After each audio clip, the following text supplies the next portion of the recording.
Quando o próprio filho olha para você e diz: "Isso não é para todo mundo, só para pessoas importantes", algo dentro de você fica em silêncio. Não é raiva. Não é grito. É um silêncio que muda a forma como você respira, como você lembra, como você ama. Eu nunca imaginei que o silêncio pudesse doer mais do que um grito, até aquela tarde. Antes de continuar, deixa eu dizer isso com carinho. Se você gosta de histórias sobre família, dignidade e a força quieta que vem com a idade, espero que considere se inscrever no canal. Que seus dias sejam tranquilos e que você nunca se sinta invisível na própria família. Agora, deixa eu contar a minha história. Meu nome é Aileen O'Rourke. Tenho 63 anos, nasci e me criei na Irlanda, embora a vida tenha me levado para além das fronteiras há muito tempo. Vivi o suficiente para saber que a vingança nem sempre vem com vozes altas ou portas batidas. Às vezes, ela chega devagar, embrulhada em paciência e verdade. Essa não é uma história de gritar de volta. É sobre ficar parada e deixar a realidade falar. Eu fui mãe antes de ser qualquer outra coisa. Dei à luz aos 26 anos, jovem demais para os padrões de hoje, mas velho o suficiente para entender sacrifício. Meu filho, Declan, foi meu mundo inteiro por muitos anos. O pai dele nos deixou quando Declan tinha 9 anos, e a partir daquele dia, éramos só nós dois. Trabalhei em 2 empregos, de manhã em um pequeno escritório de contabilidade e à noite limpando quartos num hotel. Perdi jantares, apresentações na escola, até aniversários às vezes, mas nunca perdi o amor. Eu achava que amor bastava. Declan cresceu bem. Foi para a universidade, conseguiu um bom emprego, casou com uma mulher chamada Raquel e se acomodou numa vida confortável que parecia muito boa por fora. Casa grande. Jardim arrumado. Fotos sorridentes nas redes sociais. Eu tinha orgulho dele. De verdade. Contava para todo mundo que quisesse ouvir: meu filho se deu bem. Ele construiu algo. Mas em algum momento do caminho, eu virei ruído de fundo. Não aconteceu de uma vez. Nunca acontece. Primeiro, as ligações ficaram mais curtas. Depois as visitas mais raras. Feriados eram corridos. Aniversários eram lembrados tarde. Eu me dizia que isso era normal. Filhos crescem. A vida enche. Pais aprendem a se afastar. É isso que nos dizem, não é? Deixar eles viverem. Aí veio o churrasco. Foi numa tarde de sábado que eu descobri, por acaso, claro. Estava na padaria comprando pão e chá quando encontrei a dona Gallagher, vizinha da rua do Declan. Ela sorriu calorosamente e disse: "Está animada para hoje?" "Para quê?" perguntei, já sentindo um aperto. Ela ficou confusa. "O churrasco na casa do seu filho. Ele convidou meia vizinhança. Disse que era uma grande reunião." Senti meu estômago apertar, só um pouquinho. "Ah", falei baixinho. "Sim, claro." Voltei para casa e fiquei sentada na minha mesinha de cozinha por um tempão. A chaleira ferveu até secar sem que eu percebesse. Olhei o celular. Nenhuma mensagem. Nenhuma ligação perdida. Me convenci de que talvez ele ligasse depois. Talvez fosse uma surpresa. Mães são muito boas em mentir para si mesmas quando isso protege o coração. No meio da tarde, não dava mais para ignorar. Carros enchiam a rua dele. Risadas chegavam pelo ar. Tocava música. Eu quase conseguia sentir o cheiro da comida dali, sentada sozinha, com uma xícara de chá frio nas mãos. Resolvi ligar para ele. Declan atendeu no terceiro toque. Parecia distraído. Ocupado. Feliz. "Oi, mãe", disse ele. "Oi, amor", respondi. "Ouvi dizer que você está recebendo gente hoje."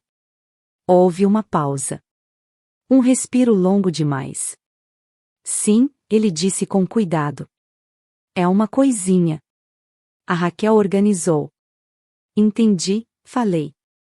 "Não sei se, talvez eu devesse passar aí mais tarde?" Outra pausa. Essa mais pesada.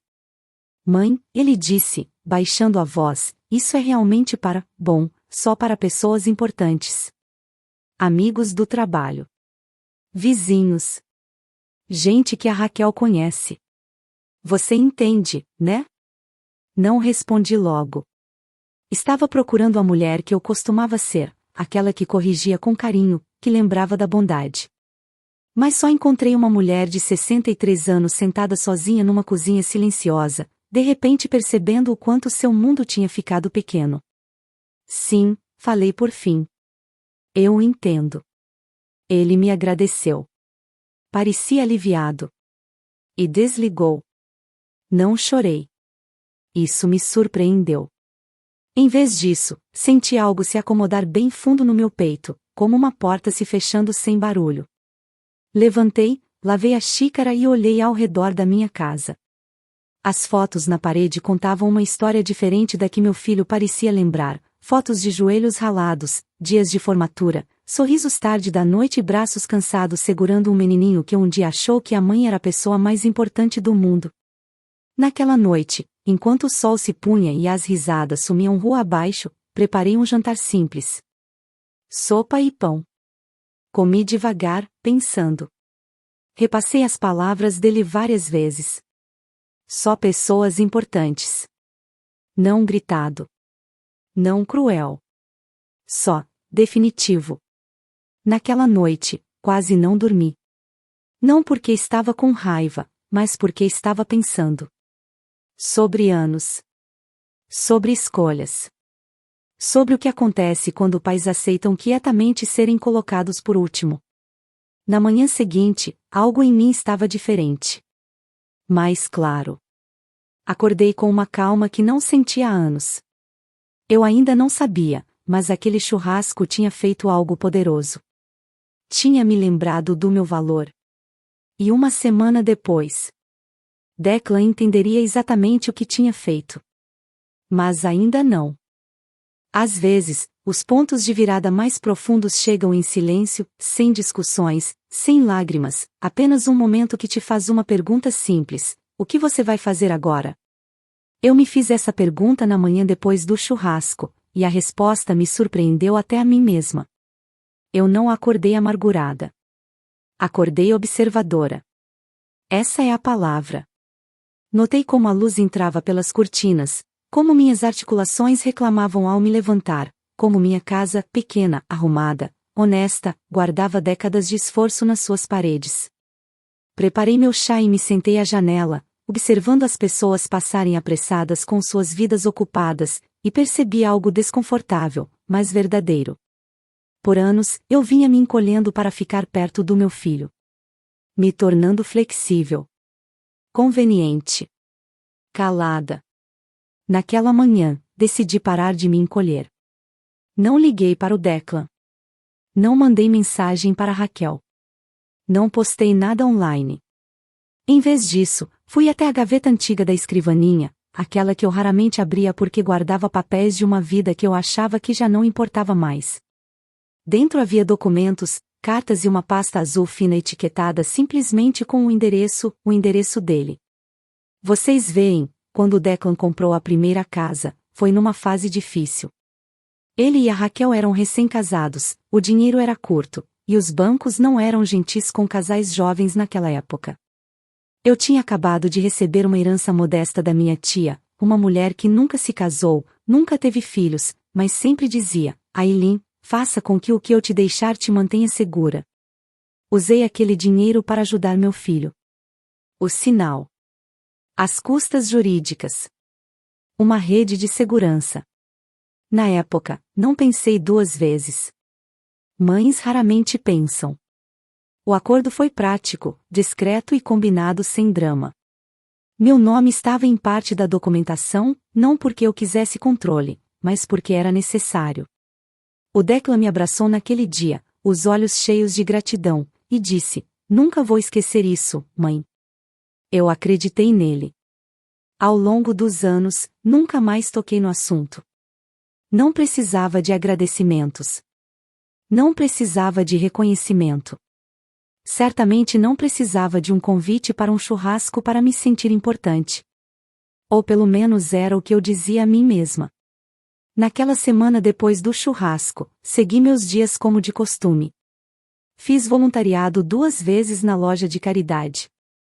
Fui ao clube do livro semanal, onde na verdade falávamos mais dos netos do que dos livros. Sorri. Escutei. Mas por dentro, eu pensava com cuidado. Na quarta-feira, minha amiga Maeve notou que algo estava diferente. Você está muito quieta hoje, disse ela enquanto dobrávamos roupas doadas. Estou pensando, respondi. Isso pode ser perigoso, brincou ela, depois me olhou mais de perto. O que aconteceu? Contei a ela. Sem drama. Só os fatos. O churrasco. As palavras. O silêncio. A Maeve parou de dobrar. Ele realmente disse que você não era importante? Sim, eu disse. Não com essas palavras exatas. Mas era esse o significado. Ela balançou a cabeça devagar. E o que você vai fazer? Pensei por um momento. Nada, disse. E tudo? Essa resposta ficou comigo. Na sexta-feira, recebi uma ligação da Raquel. O tom dela era educado, um pouco forçado. Oi, Aileen. Estávamos pensando em fazer um jantar em família no mês que vem. Sabe, para colocar a conversa em dia. Imaginei ela de pé na cozinha perfeita, o telefone encostado no ouvido, dizendo a coisa certa na hora certa. Imaginei o Declan por perto, provavelmente sem saber que ela estava ligando. Muito gentil da sua parte, eu disse com suavidade. Mas não vou poder. Houve uma pausa. Ah.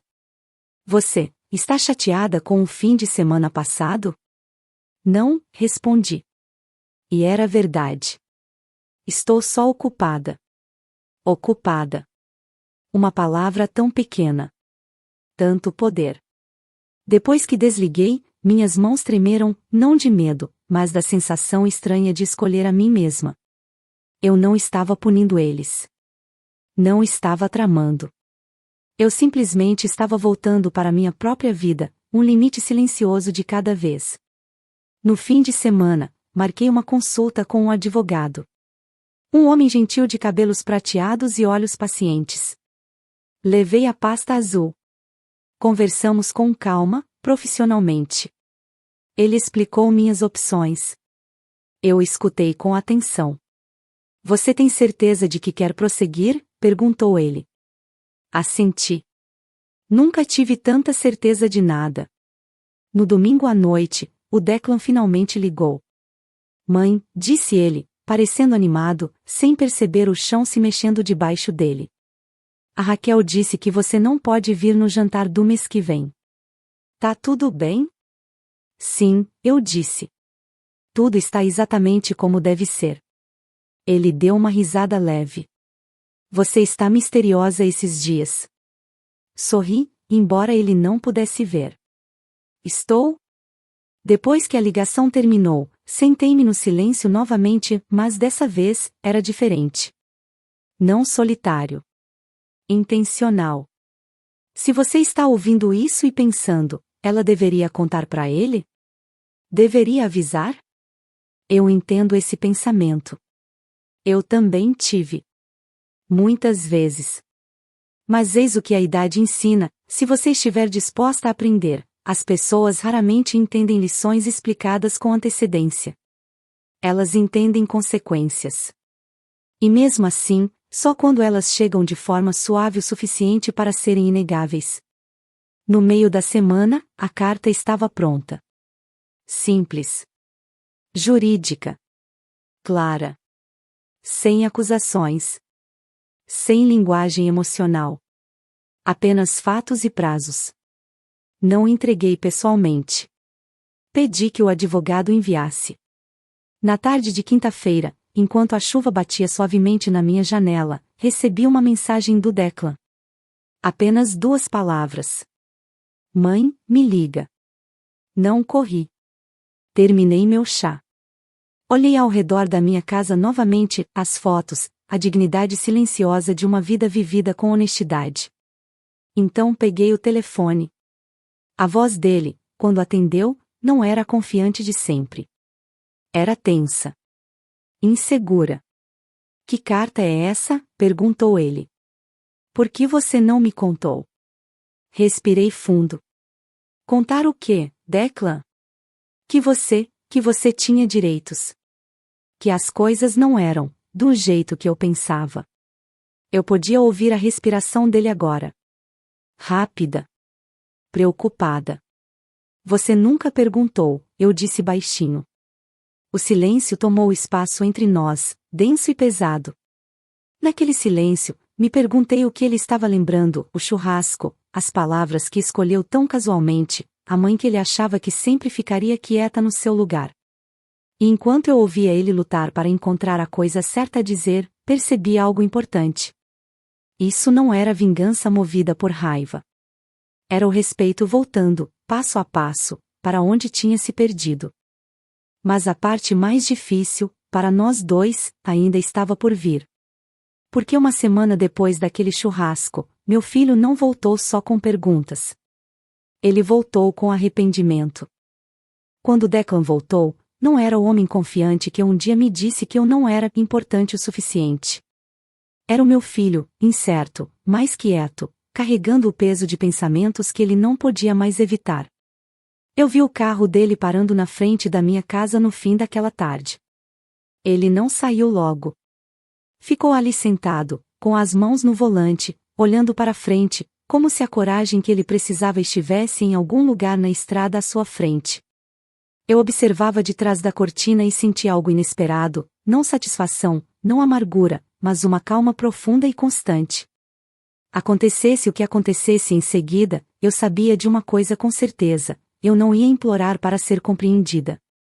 Quando ele finalmente bateu na porta, a mão dele hesitou antes de tocar. Eu abri devagar. Por um momento, nós só nos olhamos. Mãe, ele disse, com a voz baixa. Entra, Declan, eu respondi, me afastando para o lado.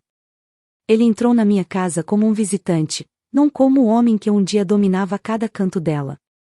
Os olhos dele percorreram o espaço familiar, as fotos antigas, os móveis simples, os pequenos detalhes que ele tinha parado de notar há anos. Eu quase podia ver as memórias surgindo nele, sem convite e desconfortáveis.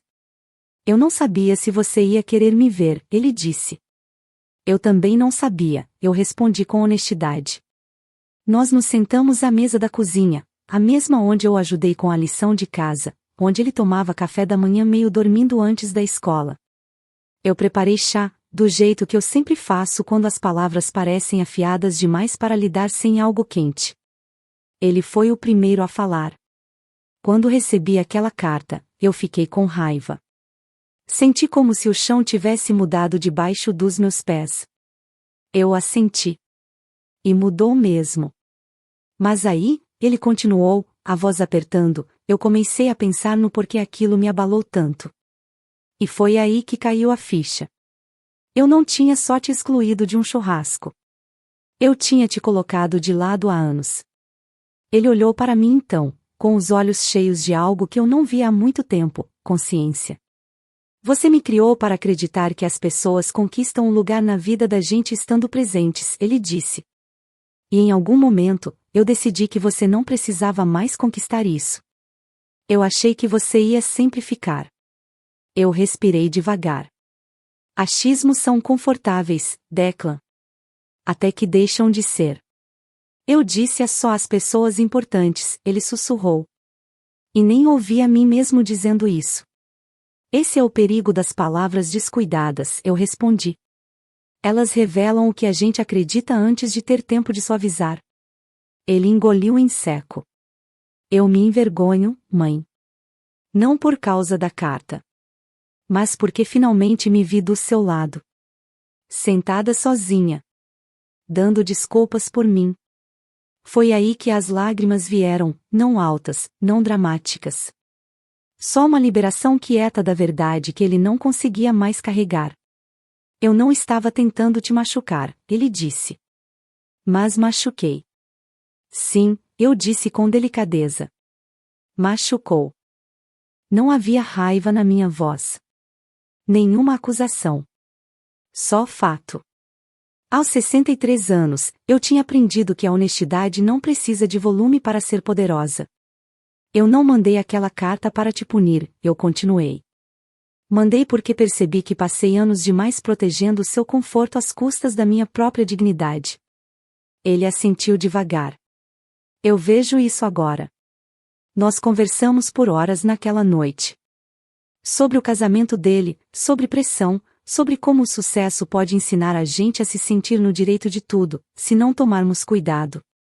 Eu escutei, mas não excusei. Entender não é o mesmo que se render. Em um momento, ele disse: eu quero que as coisas voltem a ser como eram. Eu balancei a cabeça. Não. Você quer que as coisas sejam melhores do que eram. Ele me olhou, surpreso. Eu não quero ser incluída por hábito, eu disse. Quero ser respeitada por escolha. Isso ficou com ele. Eu vi aquilo se acomodando no peito dele.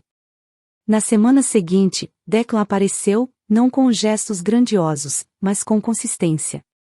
Ele ligava sem precisar de algo. Visitava sem pressa. Raquel veio com ele uma tarde, nervosa mas sincera. Ela pediu desculpas, não de forma defensiva, não vaga, mas clara. Eu aceitei. Perdão, quando vem da força, não é fraqueza. As questões legais foram resolvidas com calma e justiça. Não como chantagem, mas como equilíbrio. Limites foram redesenhados, e pela primeira vez em anos, foram mútuos. Num domingo à noite, Declan me convidou para jantar. Só nós três. Sem vizinhos. Sem plateia. Quando cheguei, ele abriu a porta e deu um passo para trás, me deixando entrar primeiro. Dessa vez ele disse: não tem lista. Não tem categorias. Só família. Eu sorri para ele. É assim que deveria ter sido o tempo todo. Enquanto nos sentávamos à mesa, eu percebi algo importante.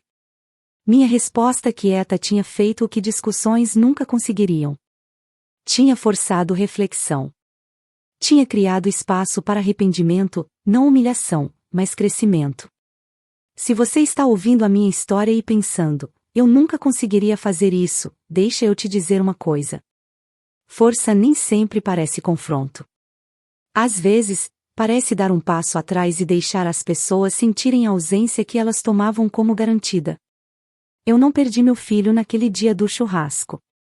Eu me encontrei. E, ao fazer isso, dei a ele a chance de encontrar o caminho de volta com humildade. Se essa história tocou algo em você, se te lembrou de momentos em que você ficou em silêncio para manter a paz, eu espero que você compartilhe os seus pensamentos. As suas experiências importam. E se quiser ouvir mais histórias como a minha, histórias de dignidade, limites e justiça quieta, pense em se inscrever. Que você nunca esqueça o seu valor, e que ninguém nunca te convença de que você não é importante.